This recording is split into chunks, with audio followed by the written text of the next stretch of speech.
അതിൻ്റെ ഭരണഘടനാപരമായ തന്നെ പരിമിതിക്കകത്ത് നിന്നുകൊണ്ട് എന്തു ചെയ്യണമെന്ന് ഉള്ള വലിയ പ്രതിസന്ധിയിലേക്ക് എത്തുമ്പോൾ എന്താണ്, സംസ്ഥാന സർക്കാരിനെ ഇടതുപക്ഷ ഗവൺമെൻറ് ആണെങ്കിൽ അതിനെ കുറ്റപ്പെടുത്താൻ ഇവിടുത്തെ ജമാഅത്തെ ഇസ്ലാമി മുതൽ UDFൻ്റെ പ്രത്യയശാസ്ത്രധാരയിൽ ഇന്ന് അണിചേർന്നിരിക്കുന്ന എല്ലാ പിന്തിരിപ്പൻ ശക്തികളും ഒരർത്ഥത്തിൽ ഇവർ കേരളത്തെ സംബന്ധിച്ചിടത്തോളം RSSൻ്റെ അജണ്ടക്കാവശ്യമായ കളമൊരുക്കി കൊടുക്കുന്നവരാണ്. RSSനെ ഒന്ന് ചെന്ന് പ്രതിരോധിക്കണം. അവർ നമ്മുടെ ഫെഡറലിസത്തിന് നേരെ ഉയർത്തുന്ന പുത്തൻ വിദ്യാഭ്യാസ നയം, നമ്മുടെ രാജ്യത്തെ സംസ്ഥാനങ്ങളുടെ വിദ്യാഭ്യാസ അവകാശങ്ങൾക്ക് നേരെ നടത്തുന്ന കടന്നാക്രമണത്തെ നമ്മുടെ മതനിരപേക്ഷ ജനാധിപത്യ സംസ്കാരത്തിനും മതനിരപേക്ഷ ജനാധിപത്യ ഘടനയ്ക്കും നേരെ ഉയർന്നു വരുന്ന വെല്ലുവിളിയെ ഇതിനെയൊക്കെ പ്രതിരോധിക്കുന്ന കാര്യത്തിൽ നിഷ്ക്രിയത്വം പാലിക്കുക. എന്നിട്ട് ഇവിടെ ആഗോളവൽക്കരണ കാലത്തെ സംസ്ഥാനങ്ങളുടെ അല്ലെങ്കിൽ നമ്മുടെ ഭരണഘടനയുടെ ഫെഡറൽ അവകാശങ്ങളുടെ നിരന്തരമായ നിഷേധവും ദംശനവുമാണ് കേരളത്തെപ്പോലുള്ള സംസ്ഥാനങ്ങൾ നേരിടുന്ന രാഷ്ട്രീയവും വികസനപരവുമായ ഏറ്റവും പ്രധാനപ്പെട്ട വെല്ലുവിളി എന്ന് പറയുന്നത്. സാമൂഹ്യ ജീവിതത്തിൻ്റെ എല്ലാ മണ്ഡലങ്ങളിലും ഇന്ത്യക്കാകെ മാതൃകയാകാവുന്ന രീതിയിൽ വികസിച്ചു വന്ന ഒരു സമൂഹമാണ് കേരളം. അതിൽ 1957 EMS സർക്കാർ മുതലുള്ള ഇടതുപക്ഷത്തിൻ്റെ അതിശക്തവും ഭാവിയെ സംബന്ധിച്ച ആസൂത്രണ ബുദ്ധിയോടുകൂടിയുമുള്ള ഇടപെടലുകൾ വളരെ പ്രധാനമാണ്. ആ അർത്ഥത്തിലാണ് ഇന്ത്യക്കാകെ മാതൃകയാകാവുന്ന സാക്ഷരത ഉൾപ്പെടെയുള്ള പൊതുവിദ്യാഭ്യാസത്തിൻ്റെയും ഉന്നത വിദ്യാഭ്യാസത്തിൻ്റെയും മണ്ഡലത്തിൽ മികച്ച നേട്ടങ്ങൾ ഈ സംസ്ഥാനത്തിന് കൈവരിക്കാൻ കഴിഞ്ഞത്. ഇന്ന് ഇന്ത്യയിൽ 1ാം ക്ലാസ്സിൽ ചേരുന്ന 100 കുട്ടികളിൽ 100 പേരും 10ാം ക്ലാസ് പാസ്സാവുന്ന ഏക സംസ്ഥാനം കേരളമാണ്. 30% കുട്ടികൾ മാത്രമാണ് ദേശീയ തലത്തിൽ 1ാം ക്ലാസ്സിൽ ചേരുന്നവർ SSLC വരെ എത്തുന്നത്, SSLC പരീക്ഷ എഴുതുന്നത്. എന്ന് പറഞ്ഞാൽ പൊതുവിദ്യാഭ്യാസ രംഗത്തും ഉന്നത വിദ്യാഭ്യാസ രംഗത്തുമൊക്കെ വലിയ മാറ്റങ്ങൾ ഉണ്ടാക്കിയ ഒരു സമൂഹമാണ് കേരളം. 90കളിൽ ആരംഭിച്ച നിയോ ലിബറൽ നയങ്ങൾ, അതിൻ്റെ ഭാഗമായിട്ടുള്ള ചെലവ് ചുരുക്കൽ, ഘടനാ പരിഷ്കാര നടപടികൾ, ഇതിനെയെല്ലാം വെല്ലുവിളിച്ചും അത് നടപ്പാക്കിയ UDF സർക്കാരിൻ്റെ നയങ്ങളെ നിരന്തരമായി ജനകീയ സമരങ്ങളിലൂടെ പ്രതിരോധിച്ചും അധികാരത്തിൽ വരുമ്പോൾ കേരള വികസന മാതൃകയുടെ അടിത്തറയായിട്ടുള്ള ക്ഷേമ സേവന മേഖലകളെ ഏറ്റവും ശക്തമായി, പ്രത്യേകിച്ച് വിദ്യാഭ്യാസ ആരോഗ്യ മേഖലകളെ ഏറ്റവും ശക്തമായി മുന്നോട്ട് കൊണ്ടുപോകാനുള്ള പ്ലാനിങ്ങും പദ്ധതികളുമൊക്കെ ആയിട്ടാണ് ഇടതുപക്ഷം കേരളത്തെ ഇന്ത്യയിലെ നമ്പർ 1 സ്റ്റേറ്റാക്കി മാറ്റിയിട്ടുള്ളത്. BJP ദേശീയ അധികാരത്തിൽ എത്തുന്നത് വഴി നമ്മളെല്ലാം കാണുന്നത് എന്താണ്? രാജ്യത്തിൻ്റെ ഫെഡറൽ തത്വങ്ങളെ, മതനിരപേക്ഷ ജനാധിപത്യ തത്വങ്ങളെ എന്ന പോലെ ഭരണഘടനയുടെ ഫെഡറൽ തത്വങ്ങളെ ആകെ തകർക്കുകയാണ്. ഭരണഘടനയുടെ 280 അനുച്ഛേദമനുസരിച്ച് സംസ്ഥാനങ്ങൾക്ക് കേന്ദ്രം പിരിക്കുന്ന വിഭവത്തിൻ്റെ നികുതിയുടെ ന്യായമായ വിഹിതം ലഭിക്കണം. അതിനു വേണ്ടിയിട്ടാണ് ദേശീയ ധനകാര്യ കമ്മീഷൻ ഉണ്ടാക്കിയത്. പക്ഷെ ദേശീയ ധനകാര്യ കമ്മീഷനെ പോലും സ്വാധീനിച്ചും നയപരമായി തന്നെ സംസ്ഥാന വിഹിതം വെട്ടിക്കുറച്ചും കേരളം പോലുള്ള സംസ്ഥാനങ്ങളെ വലിയ പ്രതിസന്ധിയിലെത്തിക്കുകയാണ്. നിയോ ലിബറൽ നയങ്ങൾക്ക് ബദലാവുന്ന ഒരു വികസന സമീപനം സ്വീകരിക്കുന്ന ആരോഗ്യ വിദ്യാഭ്യാസ മേഖല ഉൾപ്പെടെയുള്ള സമസ്ത വികസന മേഖലകളിലും മാതൃകാപരമായ നേട്ടങ്ങൾ കൈവരിക്കുന്ന ഒരു സംസ്ഥാനത്തെ പ്രതിസന്ധിയിലാക്കുക എന്നുള്ളതാണ്. ന്യായമായി ലഭിക്കേണ്ട വിഹിതങ്ങൾ, വിഭവത്തിൻ്റെ പങ്ക്, ഇതെല്ലാം നിരന്തരമായി നിഷേധിക്കുകയാണ്. ഇതുമായി ബന്ധപ്പെട്ടുകൊണ്ട് നിരന്തരമായ നിയമയുദ്ധങ്ങൾ തന്നെ ഒരു സംസ്ഥാന സർക്കാർ എന്ന നിലക്ക് കേരളത്തിലെ സർക്കാരിന് നടത്തേണ്ടി വന്നിട്ടുണ്ട്, ഇപ്പോഴും നടത്തിക്കൊണ്ടിരിക്കുകയാണ്. ഇത്തരമൊരു പൊതു സാഹചര്യത്തിലാണ് കേരളത്തിലെ ഇന്ത്യക്കാകെ മാതൃകയായിരിക്കുന്ന അടിസ്ഥാന സൗകര്യ രംഗത്തും അതിൻ്റെ അക്കാദമികമായ ഉള്ളടക്കത്തിൻ്റെ കാര്യത്തിലായാലും ഇന്ത്യക്കാകെ മാതൃകയായിരിക്കുന്ന നേട്ടങ്ങൾ കൈവരിച്ചിട്ടുള്ള സംസ്ഥാനമാണ് കേരളം എന്ന് പറയുന്നത്. ഈ നേട്ടങ്ങളെ മുന്നോട്ട് കൊണ്ടുപോകണം.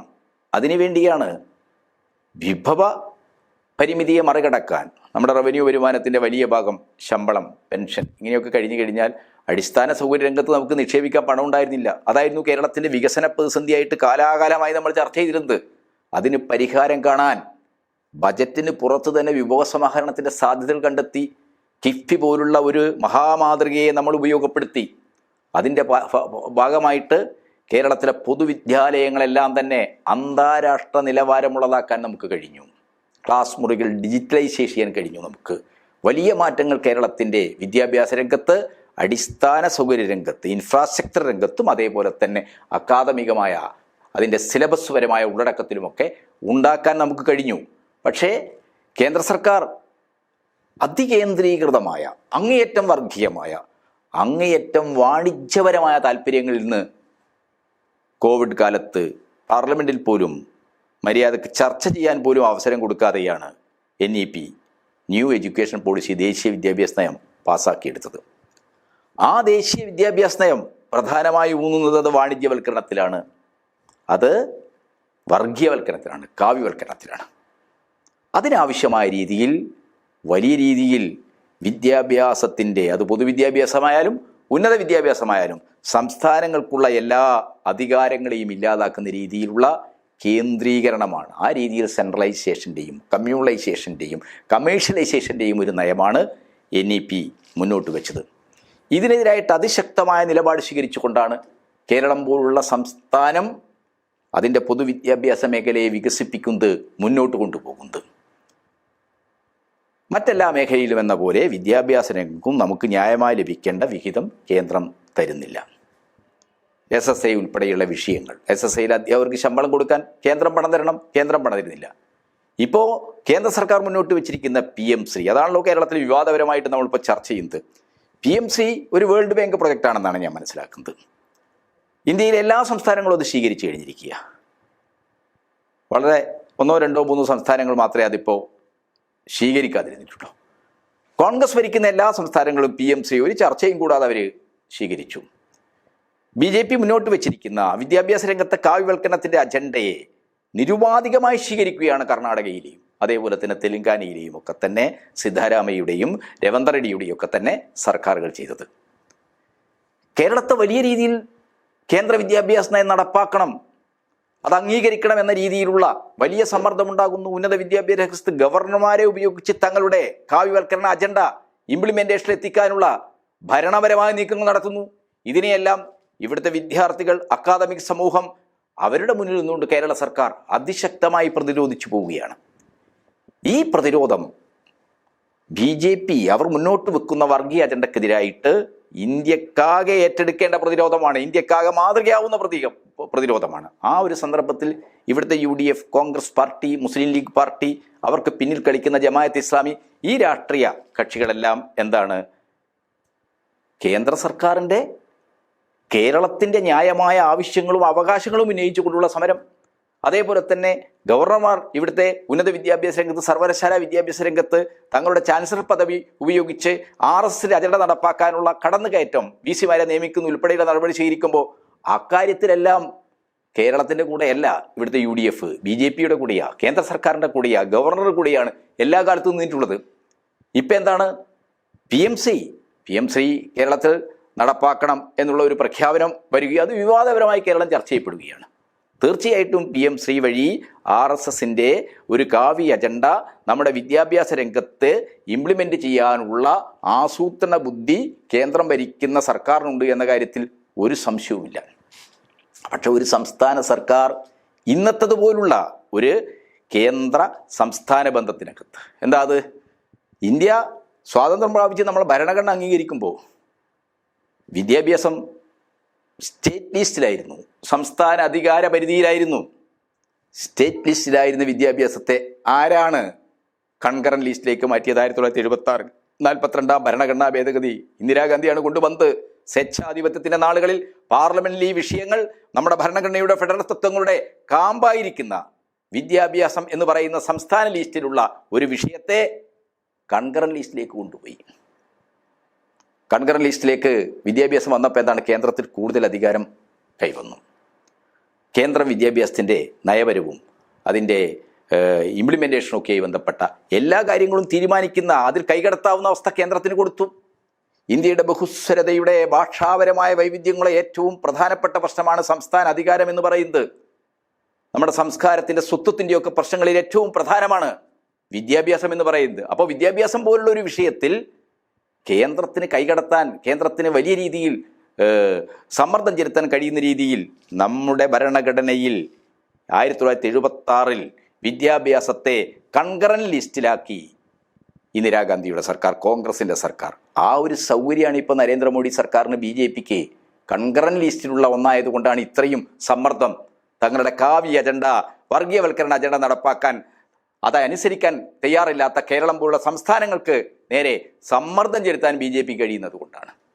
ഭരണഘടനാപരമായ ഒരു വ്യവസ്ഥയുമില്ലാതെ അവർ നമ്മളെ വലിയ പ്രതിസന്ധിയിലാക്കുകയാണ്. അതിൽ ഏറ്റവും പ്രധാനമാണ്, നിങ്ങൾ PMC നടപ്പാക്കുന്നില്ലെങ്കിൽ നിങ്ങൾക്ക് SSIയിലെ 5000 കോടി ഇല്ല. SSIയിലെ 5000 കോടി കിട്ടാതെ കേരളത്തിലെ അധ്യാപകർക്ക് എവിടുന്ന ശമ്പളം കൊടുക്കാൻ? കേന്ദ്രം തരേണ്ട ന്യായമായ വിദ്യാഭ്യാസ വിഹിതം, നമ്മുടെ റൈറ്റ് ടു എഡ്യൂക്കേഷൻ